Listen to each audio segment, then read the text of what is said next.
Buddy. Hi, everyone. Welcome to this evening when we're going to have a great discussion. My name's Aaron Maslansky. I'm the host of a podcast called Inside the Skev, all about Skokie and Evanston.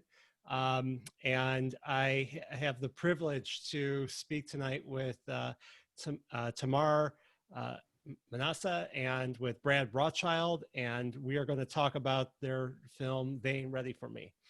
And this is a film brought to you by the JCC Chicago Jewish Film Festival in partnership with Menemsha Films.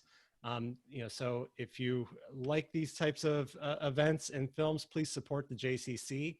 And I am going to, facilitate the conversation, but if you have questions, please put them in the chat and I will try to get to them as soon as I can. This is very timely, what we're talking about. And, as we go through so many different things that have happened this year between COVID, between, issues of social justice, it's important that we have these types of conversations. And this film is really to the point of what somebody who, was trying to figure out how to stop violence here in their neighborhood, Tamar, and how to really affect change. So, and we're also going to speak with Brad Rothschild. He is the director, filmmaker of this film. He's done countless films and really just is trying to move the needle in the positive direction. So want to start off just by asking you, Tamar, tell us a little bit about how you got inspired to do this work and what gave you the idea to create Mask? The idea was simple. I mean, it's how it grew up. I was raised in a family in a place where you had to watch kids when they went outside and play. Kids weren't just allowed to just go outside and ride their bikes and like unsupervised. There was always a great deal of adult supervision. The kids had to be watched at all times. It wasn't just because our parents were worried that we would get abducted or anything like that. They wanted to make sure that we were going to be decent individuals in the world. You get off the front porch, this is the first time you're not hanging on to mom or sitting on dad's lap or something like that. You're out with your friends. They want to see how you comport yourself in the world. So they actually observed you playing with other kids and being out in the world. But at the same time, nothing's going to happen to you when mom is watching. Nothing's going to happen. You're not going to do anything crazy, and nothing crazy is going to happen to you because mom is watching. So that was easy. That part was kind of the no-brainer. But I mean, I did it because, I'm Jewish, but my kids are still Black. And every day, I'm sure when we finish up with this and you turn on the news, there's going to be a story, or maybe not because it happens so frequently, about a Black kid being murdered somewhere in the city. So what's so different about me? Just because I'm Jewish, what, my kids won't get killed? I can't. No, I'm not immune. I'm not somehow, not going to be a part of that. So I had to do what I had to do to make sure that I wasn't one of those mothers that lost a kid. And this is what I did. This is the stand that I took against it. Did you ever think of moving out of your neighborhood? Where am I going? Where am I going to go? This is Chicago. Chicago is a very segregated place. And I'm not wealthy. So where am I going to go? I'm going to live with other Black people. That's what I'm going to do. And it's not always necessarily about moving somewhere else. You take you with you everywhere you go. Problems follow you everywhere you go, especially when you're Black. Ahmaud Arbery was murdered in an affluent community, in a wealthier neighborhood. And he was Black.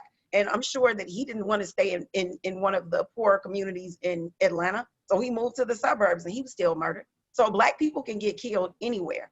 So no, it's the thing that you said. It's my neighborhood.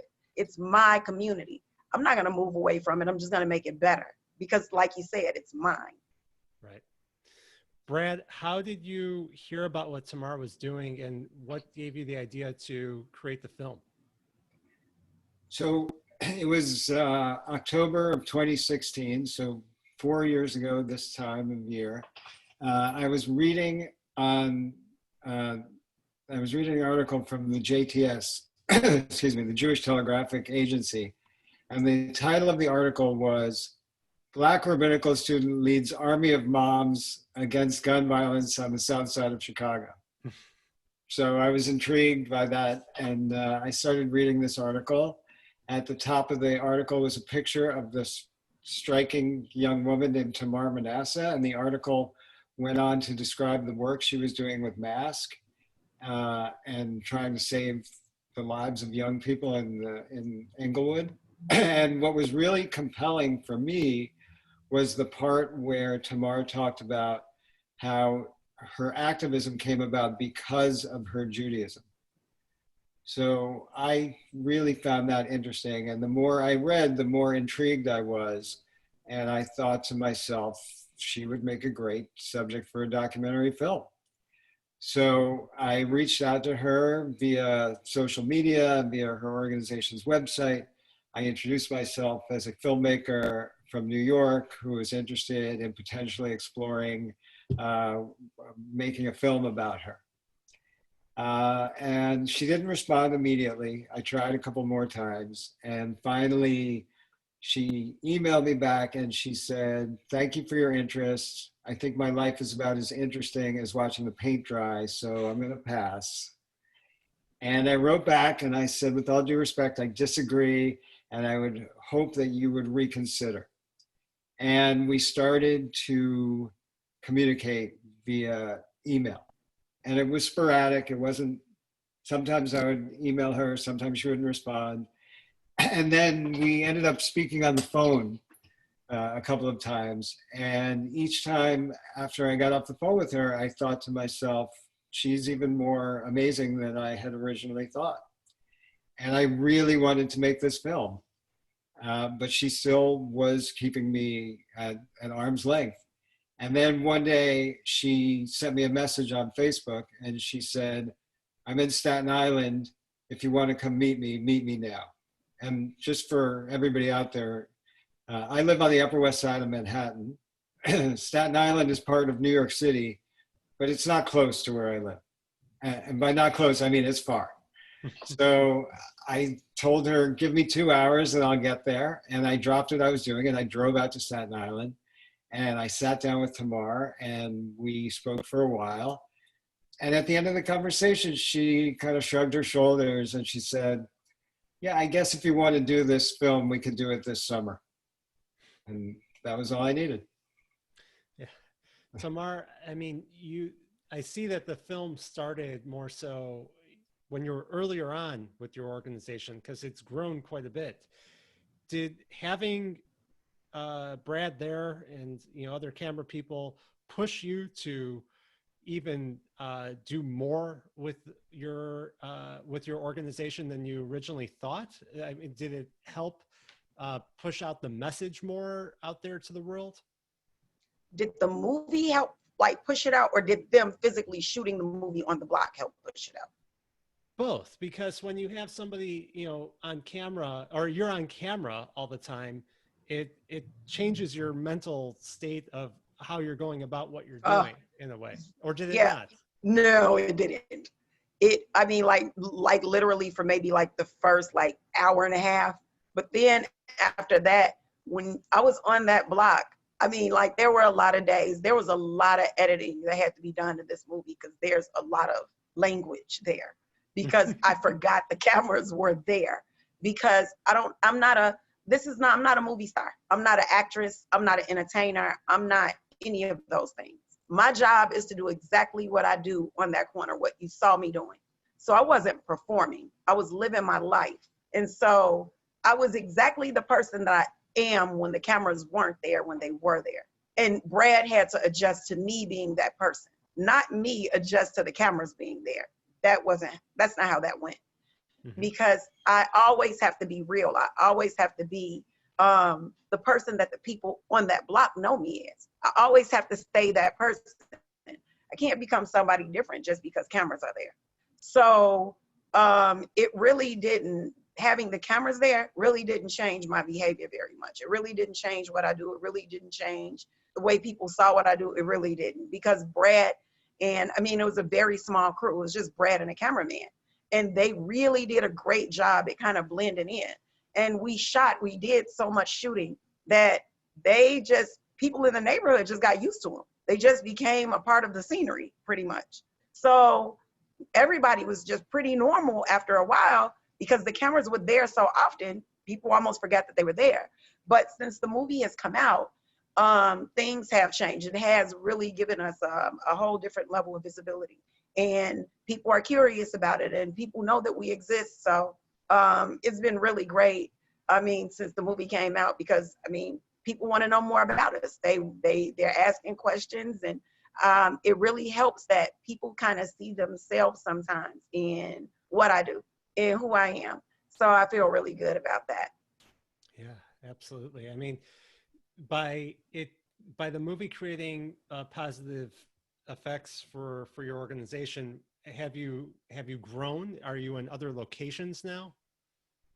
Yeah, like we are really, really, really, really spreading out now. So just like in the morning, I'm not even supposed to be in Chicago right now. I'll be down south because we're moving out into we're going to Memphis. And so we're branching out, and we're in Staten Island. We have more chapters popping up in New York City. Then we have I'm sorry guys, excuse me 1 second. I'm sorry, somebody's on. Brad, why Yes. don't we go to you? So when you were filming, you know, was it awkward at all being there and filming when everything's just going on? If you and your camera person were there all the time? No, it wasn't awkward at all. It felt, we were pretty relaxed, actually. People were welcoming. People were curious in the beginning, but you know, I think because we were there with Tamar, we sort of got a pass from everybody that they knew that we were okay because she was vouching for us. So, I mean, there was never anything there that was uncomfortable in the least bit for us. Did you ever see, I mean, the purpose of the group is to, you know, Mothers Against Senseless Killings. Yeah. Did you ever see any crime or violence when you were there? Or what did it really, I mean, it seems to be that it was incredibly effective. It is incredibly effective. Yeah, I mean, first of all, you know, when there are lots of people around, there's not going to be a lot of trouble. Nobody's going to cause trouble when, like Tamar said, when your mother is watching you, and when, you know, 10 mothers are watching you, then kids aren't going to mess around and adults aren't messing around. Like, you know, they're out there, they're serving meals to people, the kids are playing, there's music, like, it's just fun. And nobody wants to mess with that vibe. Nobody wants to destroy what she's created, because what she's created is really helpful and positive for the entire neighborhood. So I think that the people who live on the block are actually pretty protective of what she has and what they've created. So nobody wants to mess that up. No. And yeah, I mean, I can imagine nobody wants to mess that up. That would be pretty scary. Yeah. I wouldn't want to mess Yeah. with any of the mothers there or And you anywhere. certainly don't want to get on Tamar's bad side either. No. Who's on my bad side now? What did I come into? Nothing. I was just talking to Brad about you know, what it was like you know, blending in while filming, and you know, if he saw any you know, how effective your organization has been. But you know, you're talking about how you've spread out to many different locations. You know, what is your background before being in rabbinical school and starting this organization? I was just a mother. I wasn't doing anything. I was a mother selling real estate. That's it. My life was just pretty normal. It was pretty quiet. I wasn't doing anything special. I started rabbinic school 12 years ago. So before all of this. So that part is just unremarkable. That didn't prepare me for this. I think being a parent is kind of what prepared me for this particular chapter of my life. Did you ever envision anything like this? Never. I mean, you don't have kids. I mean, and I think that's only Black women have to figure out. I mean, when my son was born, it was just like, you know, I was really happy that I was having a boy because I already had a daughter. And it was just the idea of, you know, I have to do what I have to do to save him. Like one day he might die. He might be killed, not just die, he might be killed. And I mean, I think every Black mother thinks that you can't really be happy about having a son, because sons die. Sons die in the Black community. It must be like what the moms in Exodus felt when the sons were taken. Every son was put to the sword. It's nothing you can do to save them. It's nothing you can do. That's what Black mothers feel like when we give birth to sons. Yeah. So early on, it was kind of like, I was afraid for him, but I never pictured myself creating an organization that I would actually go to these lengths to save my children's lives. I didn't think that I would have to do that, but that's the world that I live in. That's the world that we live in. So no, I never envisioned anything like this. I mean, what mother thinks that they're gonna, you child-proof your home. That's as far as many of us go. But I mean, like, I'm literally trying to like child-proof my world, the whole world, because my kids are in it. Yeah. So it's a little different. It's a little different for me, but nothing I saw, nothing prepared me for what I do right now. Nothing that ever, there's no schools teach this. I don't even know what this is called. I don't even know what it's called. It is, you can't take a class. Nobody teaches it. Life just do what you have to do to survive in this world. You do what you have to do. You dig deep. You do what you got to do to take care of your family. That's what you do. And that's what this is. This is what I do. There's an older man in the film who talks about how he sees you getting into politics and leading. Is that something that you consider for yourself? I used to once upon a time, but just what politics has become lately, I don't want any parts of that. It would hold me back. I won't be able to do the things that I can do now. Like now, for instance, we're like with the whole branching out thing, we're going to be 1,000 dinners. We're passing out 1,000 Thanksgiving dinners in 4 states. And I mean, like, there are people here who don't want to donate because 2 of those states are red states. But there are poor Black people that live in those red states and they are not Republicans. But they are in need and they are still very, very, very, they're hurting. They're very poor. And so it's kind of like, well, I don't want politics to keep me from helping people who are in need. So we're going down south. We're going to feed those people. I don't care what color state they live in. They're in need. They're poor. They need my help. And I think that if we can't see past blue or red, we've lost. We've lost.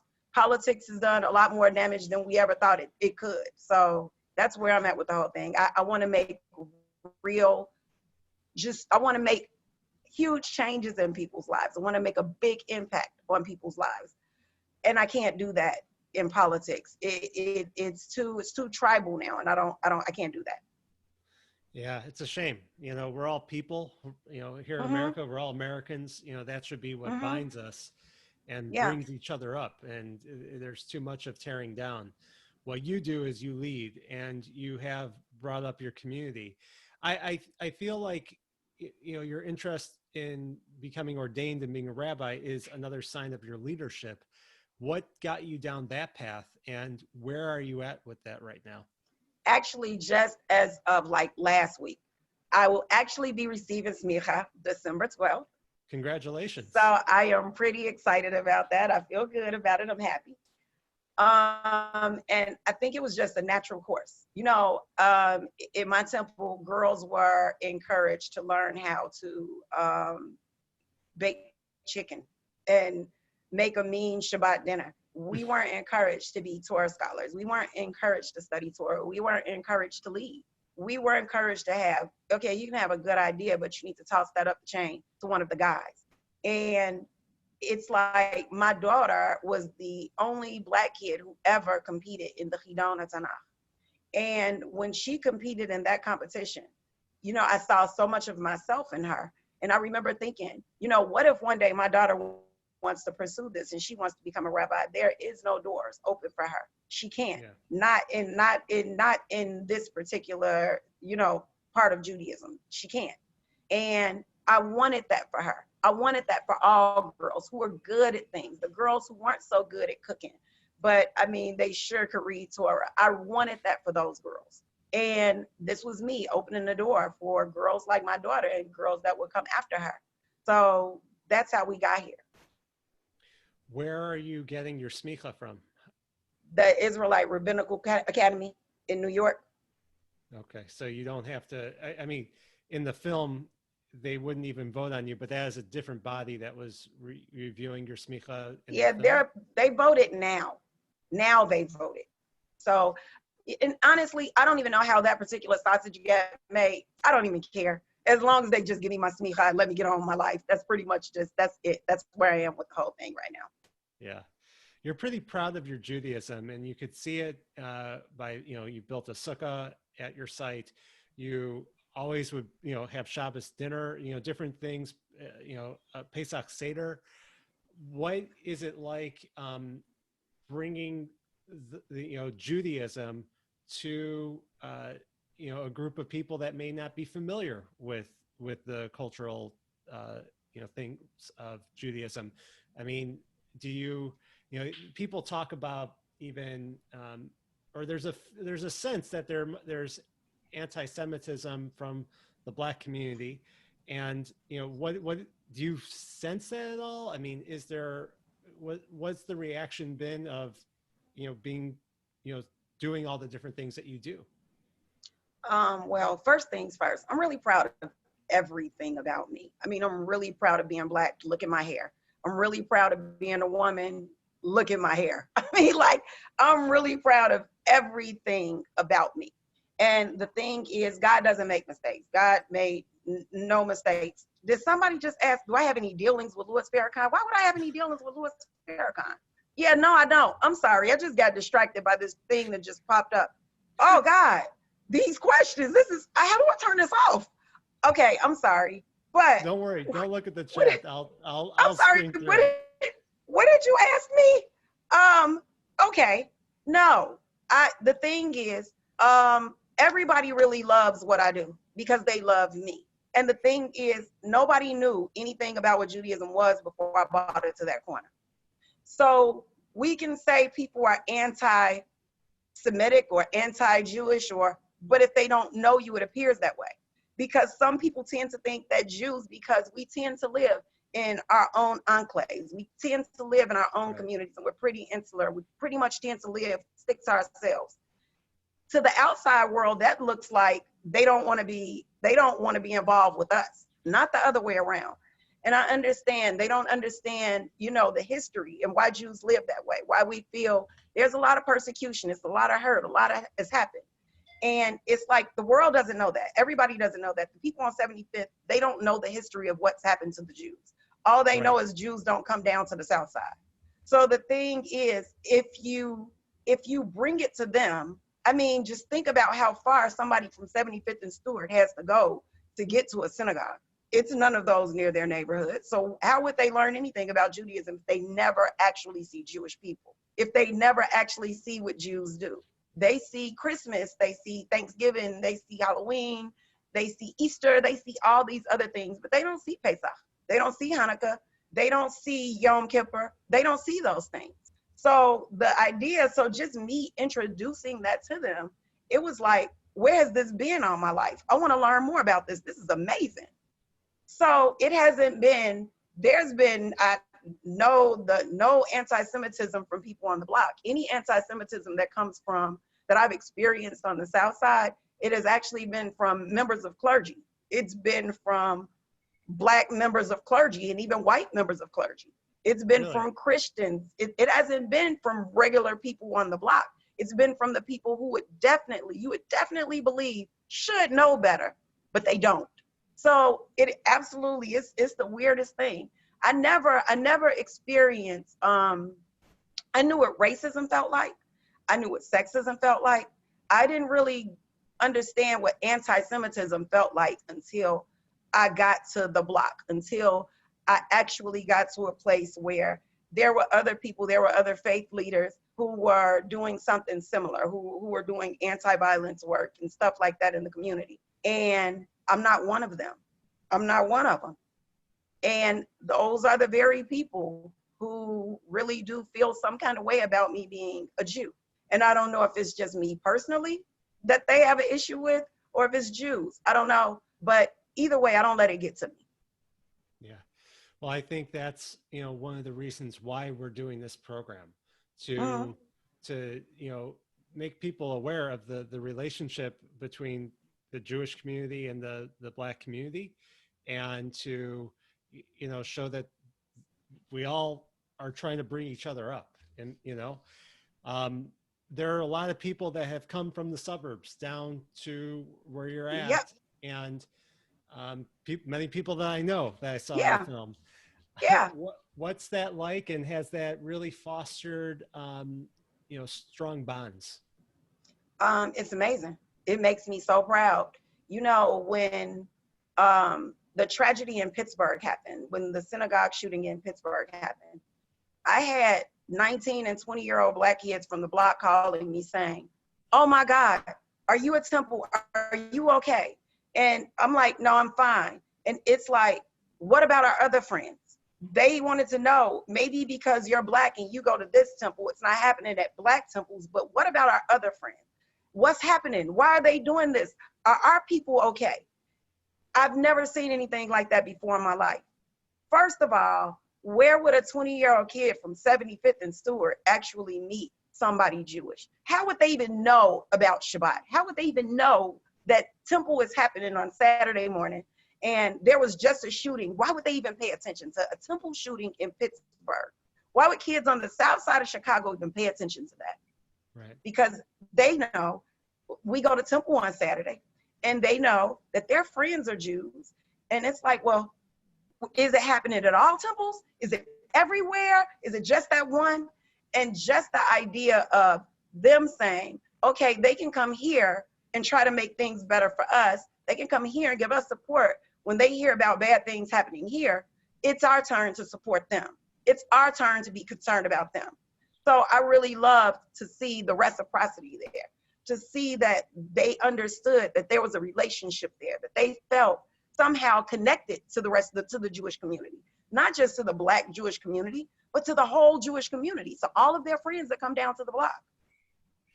That's inspiring, and it shows that, there can be further connections, and, people empathize with each other. And I think that, throughout this summer, there's been a lot of support from the Jewish community for social justice movements, throughout the country. And you could see it throughout the world, where people are stopping and realizing we've got a major problem here and we've got to fix it. Yep. So there's a lot of opportunity. I want to ask you, how has your organization shifted, from the start of COVID? What are you doing differently? Where have you grown from the film? Well, since COVID, I don't think we've been busier. COVID kicked the whole operation into overdrive. So on that corner, it's not a vacant lot anymore. We built a school out of shipping containers. Cool. So we're super happy about that because they are really, really awesome. So what we've actually done, we were building actually a trade school for young adults because the high schools in the neighborhood were all closed. So we had all of these young adults, all of these teenagers and young adults who didn't have jobs and they didn't have skills. So we were building a trade school, a pop-up trade school, so these kids could come there and we could help them get in trades and help them get employment and help them actually have a future. So COVID happened. So now we have this school, we're almost done with it, but it's a trade school. So what happens is we have all these essential workers that aren't paid very well in that neighborhood. And it's kind of like, what do I do with my kids? The schools are closed. So now these parents are faced with going to work or losing their jobs. So they have to go to work because they'll lose their jobs if they don't. They can't pay their rent. They don't have enough for childcare. So they're faced with leaving their kids at home alone now. And sometimes you might see a 10-year-old or 11-year-old who is left at home taking care of a 7-year-old and a 5-year-old. Oh And these are all just babies. And so what had to happen, somebody told me, I'm like, oh my God, this is terrible. And my cousin said, hey, Noah, you built the ark and it's raining. You need to open those doors and let these kids in. I said, well, it's not for kids. I said, it's not for little kids. It's a trade school. And she said, you need to make it about whatever it's going to be. It needs to be about. You built the school. They need a school. You need to open up. And that's what we did. So the day after CPS closed their doors, that when they went out, we opened up that day. I believe it was March 18th, we opened up. So our job was to make sure the kids were online, to help them with the e-learning, to make sure they had adult supervision, to make sure they had a meal every day. And we had all of these kids, and we started to notice, well, they don't have devices. So how are they going to do e-learning if they don't have devices? So first things first, we had to do a drive because kids didn't have devices, even though they have to do e-learning. But I mean, how are you going to learn anything if you don't have the tools to do it with? So then a couple weeks after that, I believe, the governor put a stay-at-home order in place. So now the kids who are coming to the school, if they have to stay at home, they have devices, but they don't have internet. They have no broadband. So now, I mean, once again, we're back asking the question, how do these kids learn and how do they keep up with their work if they don't have internet access? So then that became another one of our crusades. So now we have broadband, we have devices, but now you have parents, you've exposed this massive adult literacy issue that we have that nobody ever paid attention to because kids were going to school. But now parents are at home and they have to help their kids, but they can't read. Oh, man. So now you have another problem that you have to deal with. And so at that point, we created Study Buddies. It's an online, June 1st, we rolled it out. It's an online remote tutoring program for kids who are doing e-learning. People can sign up from anywhere to be a study buddy. I mean, like literally anywhere in the world, and they can remotely tutor a kid in their home.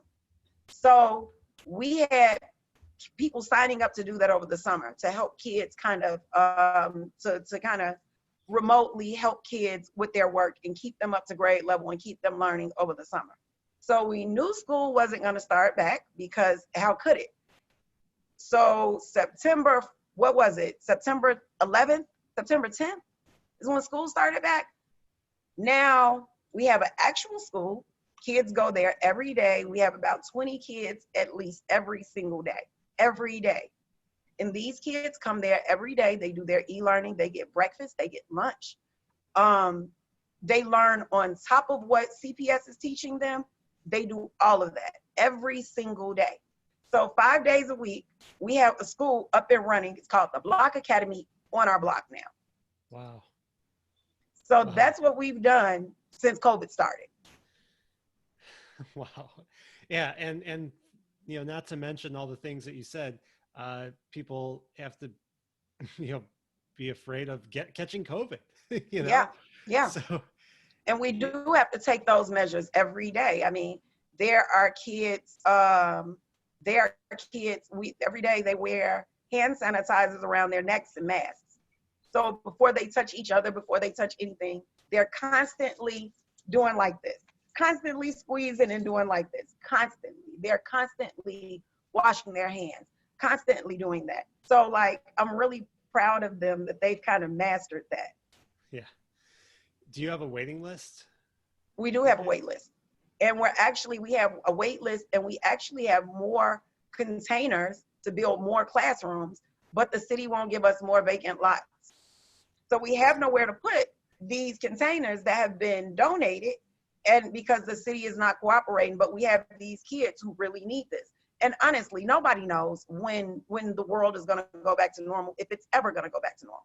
Right.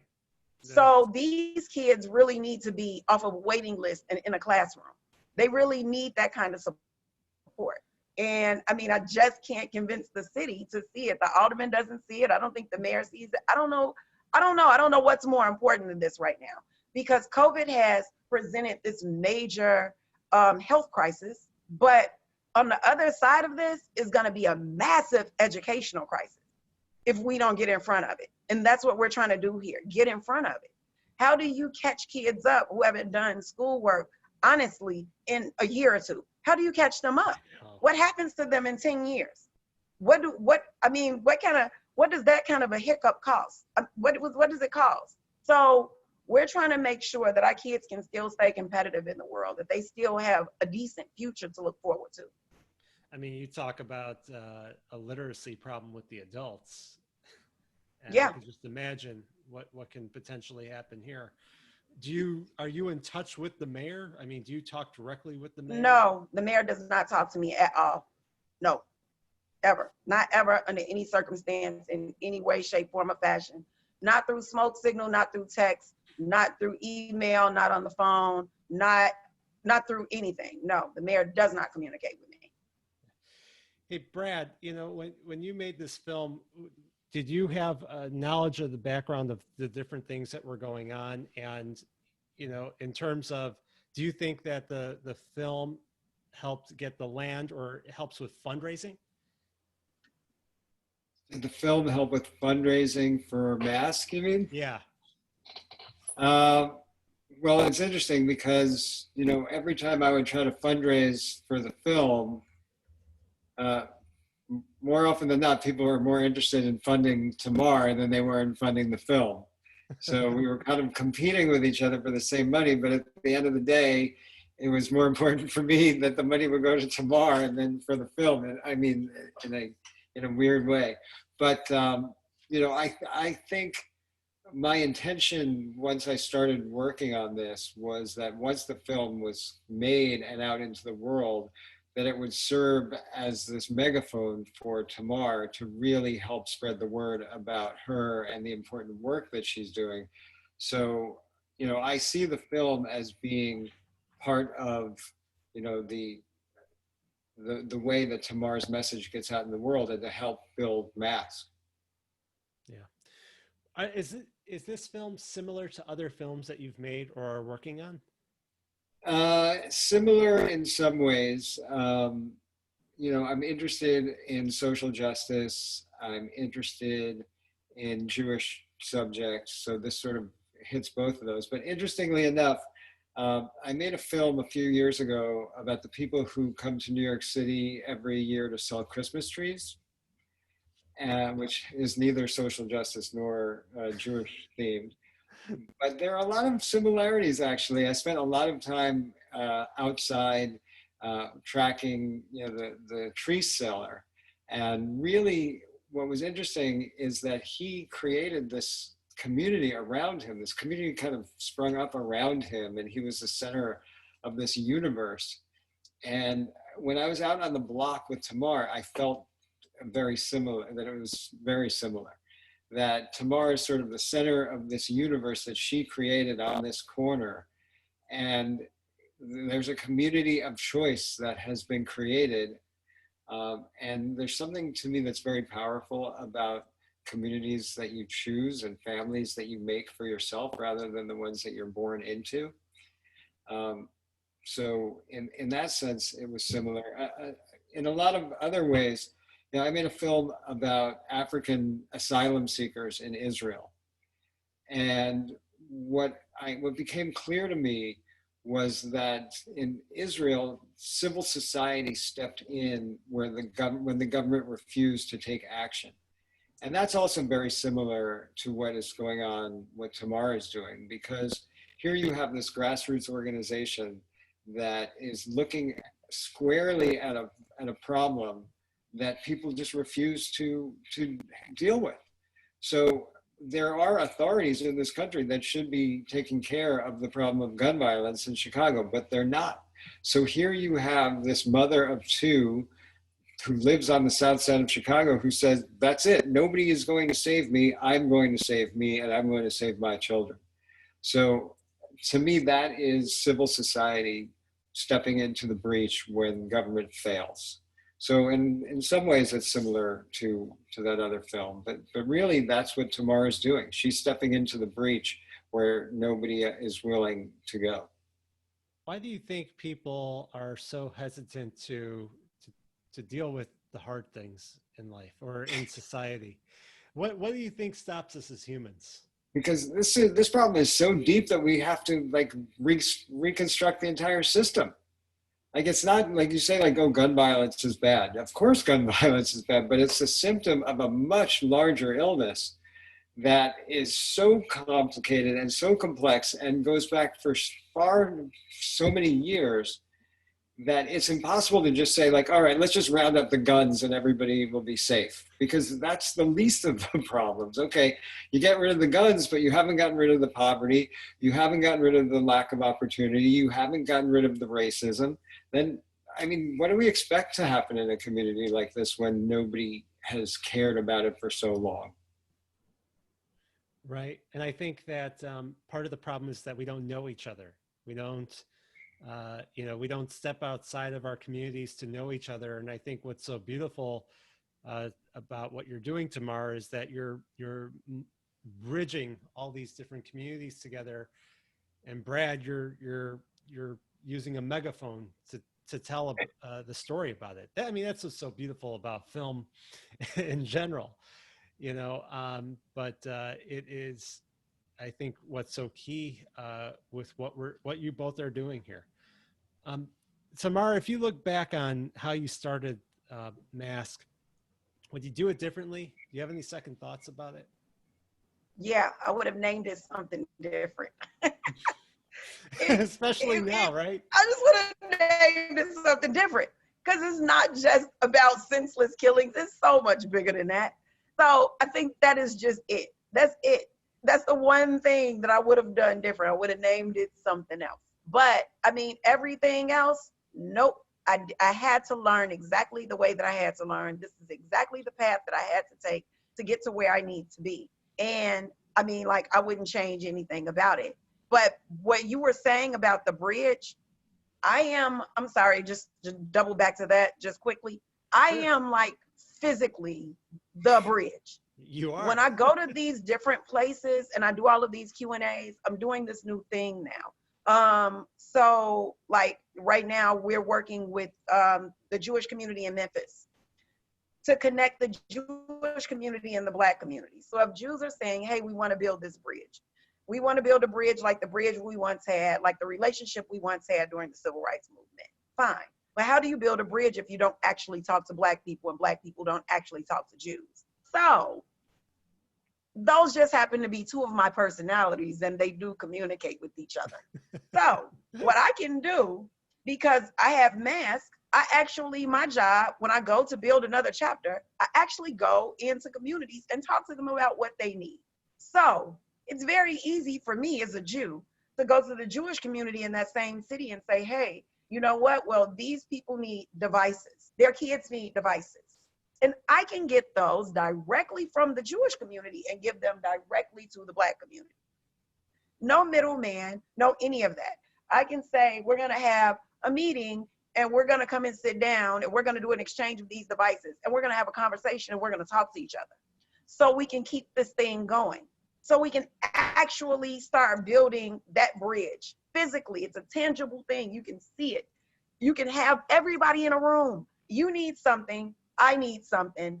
Okay, I'm going to give you this. And when you need support, I'm there for you. So next time somebody says, oh, well, hey, you have a Nick Cannon or you have somebody like an Ice Cube and they say something that Jews don't necessarily agree with, Jews don't have to correct them. Black people will say, well, no, that's not true because that's not the Jews that I know. Just like in Chicago, when those things happen, when people say things and people on the block hear those things, they're like, yeah, that's crap. That's not true. The Jews that I know aren't like that. But how do they know that if they never see you, if they never actually get to talk to you, if they don't get to know you? How do they know what you're like? So sometimes it's hard for Jews to go into other communities without, it's like, you don't want to look like you have that whole white savior complex thing. You can't go into the Black neighborhood and say, hey, this is what you need. No, they have to tell you what they need. But how do they tell you what they need? Where's that? Who do they call to say, hey, this is what we need and this is how you help? There's no way to do that. So the thing is, I get to be the person who gets to go to them and say, what exactly do you need? And I get to be the person who gets to talk with the Jewish community and say, okay, well, this is what they need. So what can we do to help? So that is like, I think right now, that is the role that I'm probably the most proud of right now, that I have, that I'm playing right now. It's a vital role. Does your organization get a lot of funding support from the Jewish community? Yeah, we do. We do. We get a lot of $18 and $36. We get a lot of highs, lots of that. And so, like, after all, I am a Jew, and it is important, because the last thing I need as a Black woman, do you think I want people saying I have some sort of identity crisis because they equate Judaism with whiteness? So it must be something wrong with me if I'm Jewish and I'm Black, if all Jews are white. I can't let that be what everybody sees. I can't let that be the story that we tell the world. Yeah. Yeah, absolutely. I mean, it is, I think that you have an important mission. You know, you're able to bridge, you are the bridge. And also, you know, you have an interesting perspective. When you went and saw your grandparents' graves, you know, and you know, saw just the history of, I mean, to have a family that has a history of being slaves in America, slaves Yeah, in Egypt. I mean, yeah, that is, it's hard, you know, and that's a hard history to come from, but it's also really changes the meaning of Pesach. Really, yes, it does. really changes the meaning. It really changes the meaning. I mean, it must give you, though, such strength to say, look, I'm going to be the difference. I'm going to be the bridge and make that change throughout the world. Yeah, it does. I mean, like, just to know the stories, the very personal stories of the slaves and the sharecroppers that went through so much to get you here, you have no choice but to be strong. You have no choice.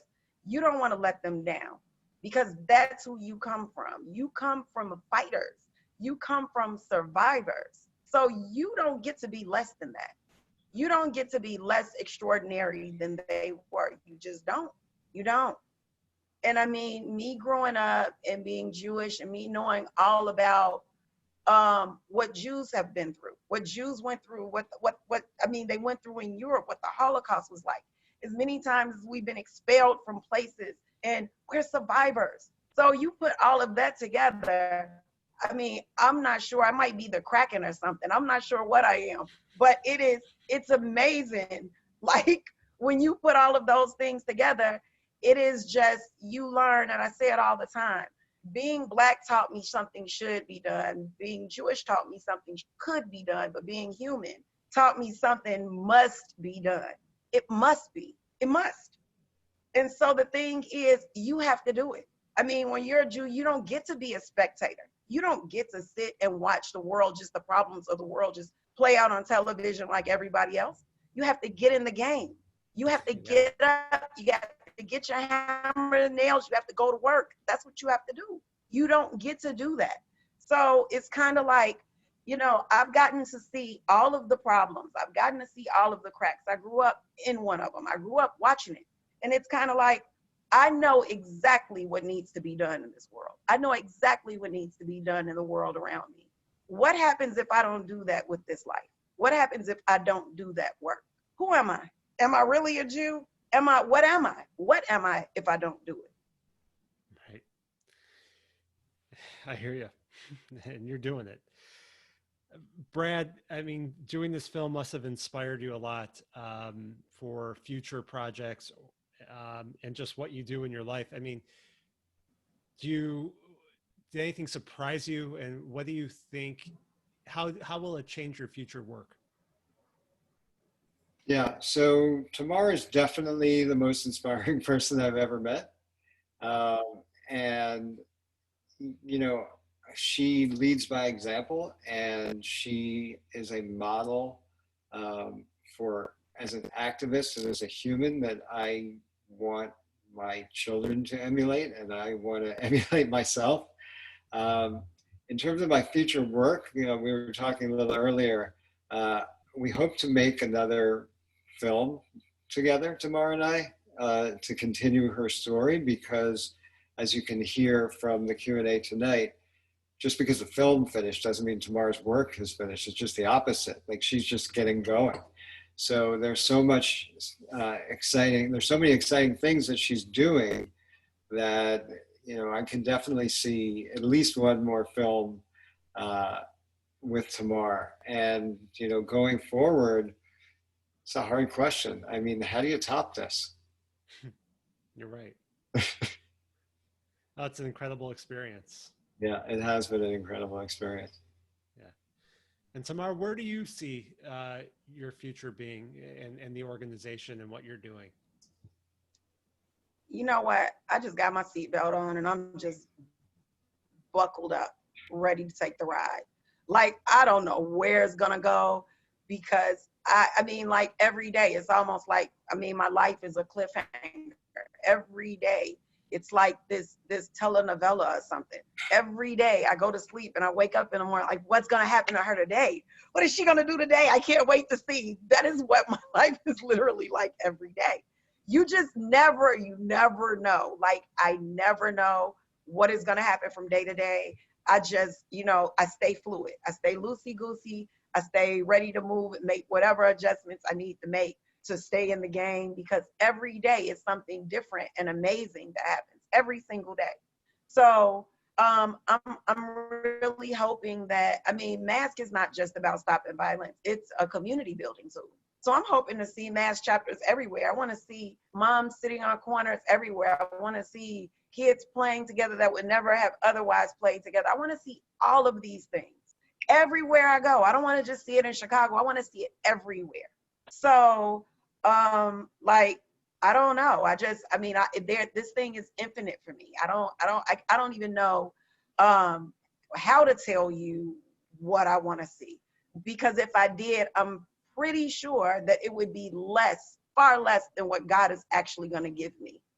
Because everything, 5 years ago, is no way I could have saw myself where I'm at now. I could have saw mass where we are now. It's no way. It's no way.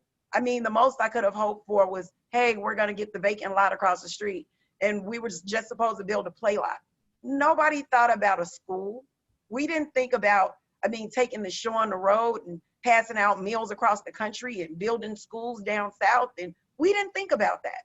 I wasn't a bridge then. I was just the chick on the corner. That's all it was. And it's just like, now it's just something completely different. And I just hope that whatever it grows into, I can grow into it. I can grow with it. That's all. You have such energy and such passion, and you do things with such intent. It's truly inspiring. And, I say from everyone watching this, thank you for what you're doing. And you guys are welcome. Thank you. We're all in this together. I'm not the only one who has, I don't have a monopoly on hammers and nails. We all need to get in the game. We all need to get busy doing the work.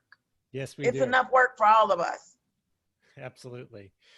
Well, I want to thank you both for being here, and everybody who's tuned in. I want to remind everybody that the Film Fest continues next Wednesday at 7 p.m. So please register on the JCC's website, and the link was in the chat. But thank you very, very much for your time, and it's really inspiring. Yes. Wait, I got one more thing. One more thing. Well, actually, two more quick things.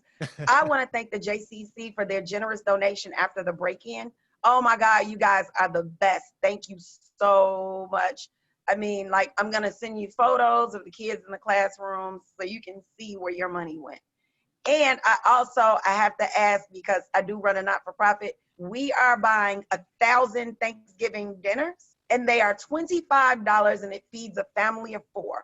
You can go on, we have a GoFundMe, you can go to our page and you can donate there. It's just $25.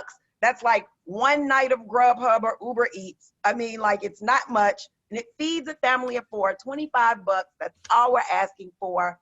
Now, okay, thank you for having me. Where is this has been wonderful. Where can people find that? What's your website? Brad, drop the link in the chat.